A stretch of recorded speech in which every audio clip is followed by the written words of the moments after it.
the model from which we come is basically this. Marriage used to be an economic enterprise. It was a mercantile arrangement. Men depended on women's fidelity for patrimony and lineage, so that I can know who are my children and who gets the cows when I die. When was this? What time frame? This is pretty much it still is in most parts of the world, by the way, and I would say it's probably, we're going to go about 50, 60 years back. Okay. That's it. Okay, wow. That's it. People didn't choose who they married. Wow. Yeah. People didn't choose who they married. Arranged marriage is the norm still in many parts of the world. Right. Certainly you didn't marry because you fell in love. You married somebody who was a good person with whom to have a family with. And if love grew, that was wonderful, but it was not the beginning element of a relationship. Desire certainly was not what sex was about in marriage. So this is the traditional model. That doesn't mean that there was no good sex and intimate sex. That doesn't mean there was no passion.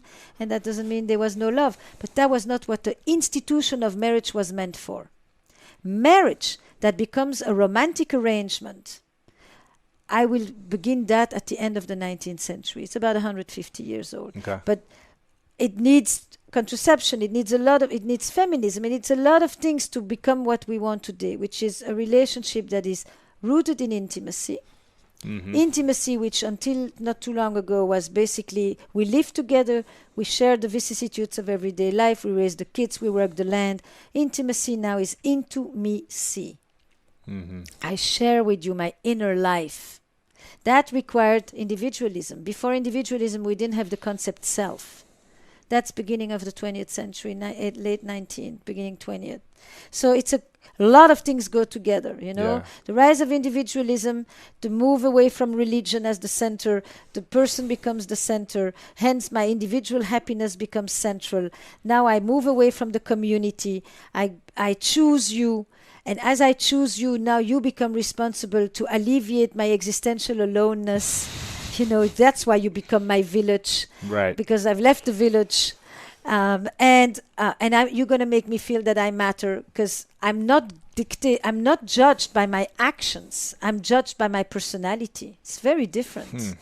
I'm not, you understand? It's a whole new thing. It's like who I am, not what I do. As in, do I show up in church? Am I an upstanding citizen? You know, am I doing right by my parents? It's personality. It's a whole new thing. Right. So trust, affection, intimacy, desire become the four pillars, you know, within modern relationships. That is a whole new model. Affairs used to be, actually adultery for most of history was the space where people went to look for true love, because marriage was arranged and economic. Now that we brought love into marriage, adultery destroys it. So what did we do? We brought love into marriage. We brought sex to love. We connected happiness to emotional and sexual satisfaction. And we also want a passionate marriage, which for most of history has been a contradiction in terms. Passion has always existed, but somewhere else. Right. In the affair or in whatever. Yes, wherever. Wow. Wherever. How are we supposed to navigate all this? I mean, actually, I think it's exciting. Okay. I really do, because nobody, in effect, wants to go backwards. No, absolutely not. Nobody wants to go back where you are stuck. This is it. You have one chance for life, and the only thing you have going is that you die younger. Right, exactly. Okay? You actually have the opportunity to do it again, to try a different story, to be a different person, to be a better partner, and to be a better parent, for that matter. Right. And I think that is something that we've never had, is the opportunity to rewrite that story. We always had one job for life and one relationship for life. I think one of the, of course, we therefore didn't have to decide 5 times what do I want to do. Right, exactly. But we have been given a unique opportunity. I can have more than one career, or more than one job, more than one identity in this world, and I can have a whole new family, and I can have a whole new love that I can start at 60, 40, 50, 60, and have another 20 years with somebody, and actually do it better this time. I think that is actually one of the greatest gifts we've been given. How long have you been married? 30-something. 30-something years. Okay. And how is your work? Kids. 2 kids. And how is your work and the constant conversation you're in about this work supported or not supported your relationship with your husband? There was a comment that I once made a few years back, and it's become a line in one of my TED talks. So, where I said most of the people today are going to have 2 or 3 relationships in their adult marriages life. or just relationships? Committed relationships. Yeah. Marriages. I could say marriages, but let's say in Europe, so many of us don't marry. So I would say committed relationships. Yeah. Most of us are going to have 2 or 3 committed relationships in our lifetime, due to divorce, due to death, various things. Some of us are going to do it with the same person. I have had probably 3 marriages to the same man. Wow. Not because we divorced or anything, but because over 30 years, we have had to redefine ourselves, sure, to restructure everything that you do in companies, right, to change our brand. What works for 5 years is not going to work for the next. That's right. 5 What years. works when we are just 2 is not the same as what works when we are 4. Right. What works when we're in our 20s isn't the same as when we are in our 50s. What works when we have this type of career is not the same as now. Yeah. And I think that the very principles that you apply to companies today, flexibility, fluidity, the ability to reinvent itself, to redefine itself, to manage tradition and innovation, is really what has to enter into all modern love. That's what coupledom is about. Those who can do it with each other, and the other ones do it by finding a new person. So what's the ideal relationship moving forward in our... It's this. It's you sit every once in a while and you say, how are we doing? What are the strengths between us? I actually think people should have do different commitment ceremonies in the course of a marriage. Really? Yes, I think that every few years or every year they should have a little summit, or they should have a little, whatever they want to call it. They could have a ceremony, where are we at? A checking in. How are we doing? What has been good in our life? What could we do better? What could we do differently? Are we doing right by our children? Are we meeting some of our important needs at this point? What has changed for us? We've just been sick. We've just lost a parent. We've just lost a child. What's changing in our life? And to actually address this head on. What the problem is in couples is that most of the big topics are addressed when there is a crisis, rather than when actually things are good. When you're calm. When you're calm. Of course, you have less incentive to change when things are good. But you have less creativity to change when things are bad. Right. Same for companies, same for couples. Wow. So I think retreats for couples are unique, actually, because couples are often isolated units. They talk to nobody. Sometimes women will talk to women, men will talk to no one. And when a group of couples come together in a group, it is powerful.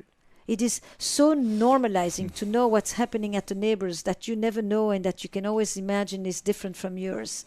It's so powerful to hear your partner like you can never hear them because somebody else just said the same thing, but just with a different word or just with a little bit more distance so that you're not instantly reactive and defensive.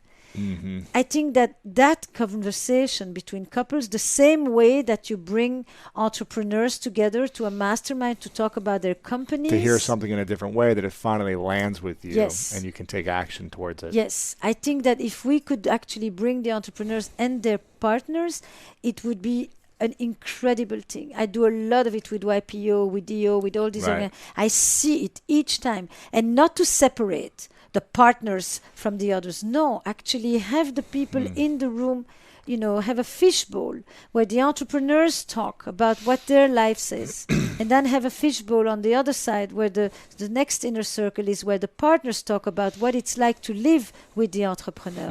And have each of them listen to the other. It's been one of the richest conversations I've had in that space. Wow. Okay. And what's your thoughts on divorce? You said over 50% are divorced the first time, then over 65% the second time.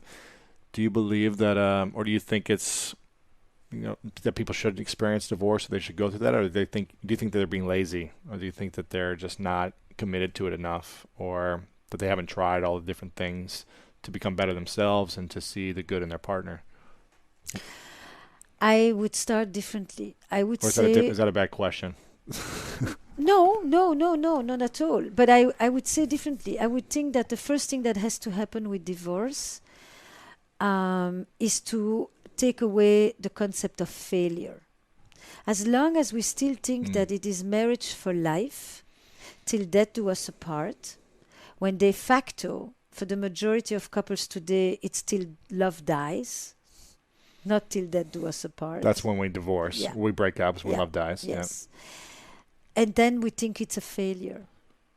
I think that a relationship that has lasted for 15, 20, 25 years sometimes, that's not a failure. It's a huge success. It's a long time. Yeah. It's a good success. And they may have done certain things poorly and other things very well. I think a lot of people who divorce don't have the chance to actually appreciate how many good things they had in their relationship, and to do what I like to call, I like Gwyneth Paltrow, the conscious uncoupling. Mm-hmm. Meaning... Oh, yeah, Catherine Woodward Thomas. Do you know her? Yeah. Goodbye. Yeah. This is what I really am thankful for that we had together. This is what I take with me from what we had together. This is what I wish for you as we move forward. This is how I hope our children will remember us. That is a very different departure. And when you do that departure, you also have a very different continuity in your next relationships later than carrying bitterness and victimization and resentment and all of that. So I think that many people, something ends. But they moved in together. They helped each other through school. They helped each other in the beginning of their careers. They helped each other when their parents were sick. They helped each other when their parent died. They helped each other with raising children. This is a lot of what marriage is about.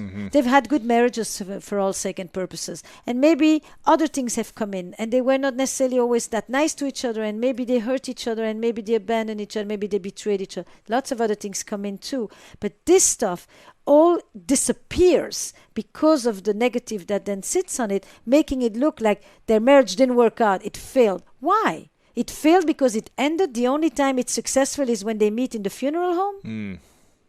Interesting. So you think we should redefine or look at it differently? Yes. I think that marriage has to be disentangled from the concept of death do us part. Yes. I think that divorce as the proof that a marriage failed is the wrong conclusion. Right. It's not right. And it takes away from people decades of enormous endeavors and constructive stuff.